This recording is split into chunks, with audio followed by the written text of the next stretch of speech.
Bonjour, bonsoir, je suis content de vous retrouver. Aujourd'hui, on parle de mémoire, on parle de fonction cognitive, on parle du fait de garder son cerveau actif et je suis vraiment très heureux d'aborder ce sujet-là. Et vous vous en doutez, j'aborderai pas ce sujet-là seul. On a vraiment l'immense privilège d'être accompagné par Gilles Bergeron, qui est un expert en santé, en psychologie cognitive, oui, qui est l'auteur de livres à succès. Bonjour Gilles, ça va bien?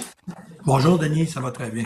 Merci d'être là. Et je dis tout de suite que les informations, les conseils aussi qu'on va vous donner aujourd'hui, vous allez en trouver plusieurs dans les livres de Gilles qui s'intitulent tous Cerveau actif et il y a vraiment différentes déclinaisons.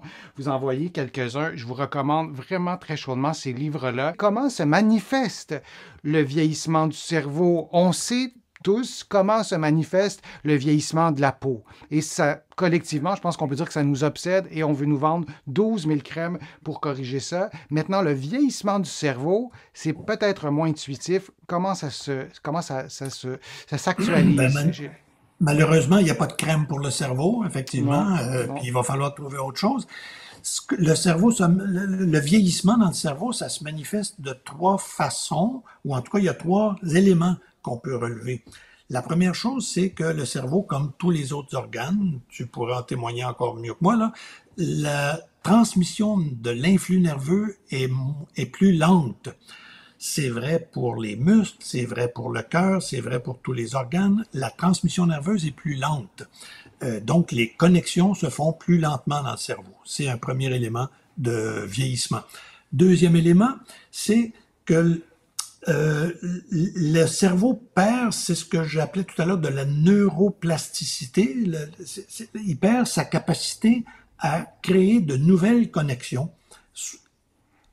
Il se crée toujours des nouvelles connexions, il se crée toujours des nouveaux neurones, mais de moins en moins avec l'âge et de moins en moins facilement avec l'âge. Donc le cerveau perd de sa plasticité et il arrive moins à déjouer ou à pallier les problèmes qu'il rencontre. Oui. Et je me permets d'expliquer un peu l'illustration. Je voulais que ce soit une illustration qui soit parlante.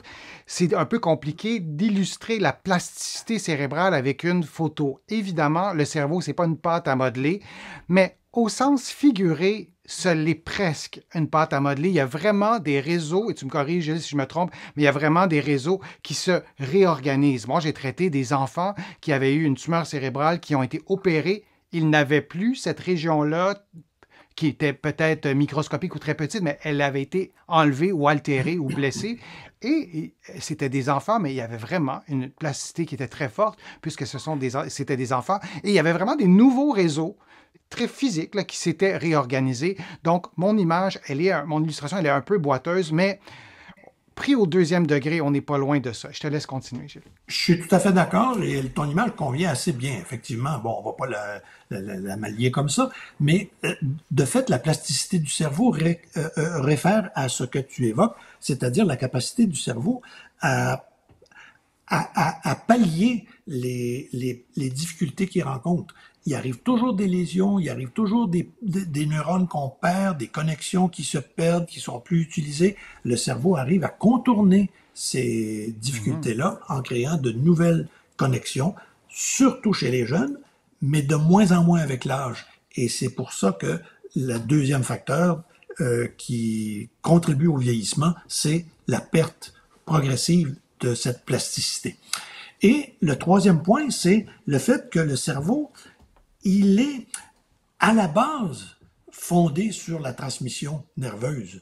Donc, quand il y a des troubles, si vous avez un trouble de transmission nerveuse au cœur, ben votre cœur va peut-être se mettre à faire de l'arythmie. Il va peut-être avoir des difficultés reliées à soit à la transmission nerveuse, soit à la circulation sanguine, soit à d'autres causes. Mais le cerveau, à la base, c'est de la transmission nerveuse. Alors, quand il y a un problème de transmission nerveuse, non seulement le cerveau est moins bien irrigué, non seulement les connexions nerveuses se font moins, mais ça veut dire que son fonctionnement même, qui consiste à faire de la transmission nerveuse, est moins efficace. Ça, c'est vraiment captivant, l'exemple que tu viens de donner, un peu comme un cœur qui fait de l'arythmie ou qu'une, entre guillemets, défaillance qui est associée à un cœur vieillissant, de l'insuffisance cardiaque, par exemple. Mais au même titre, ben, ça peut arriver au cerveau. Le problème, c'est que le cerveau, il est lui-même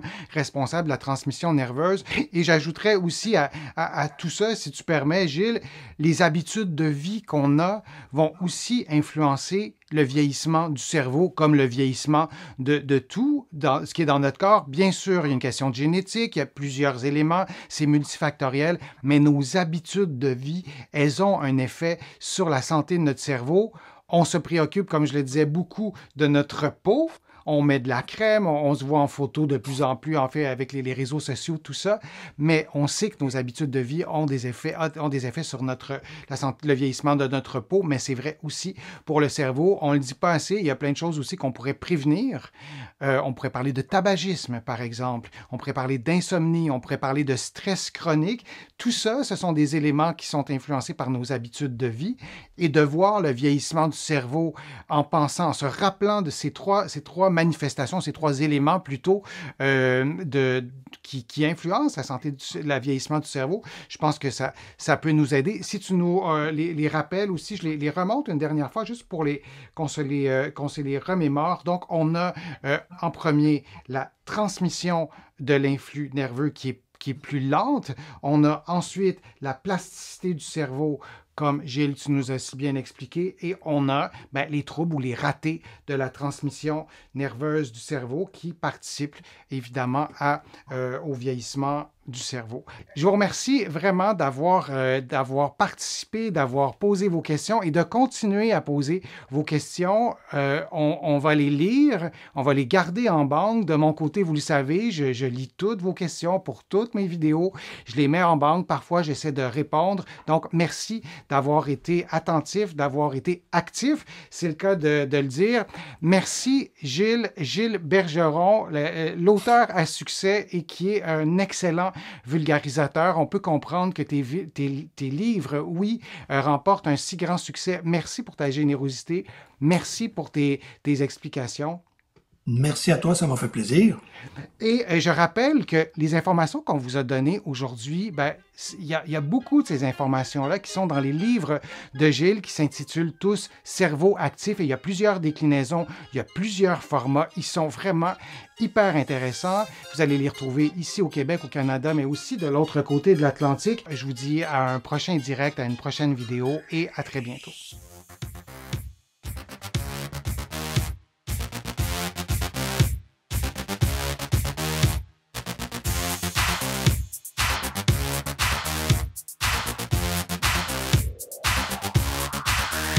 We'll be right back.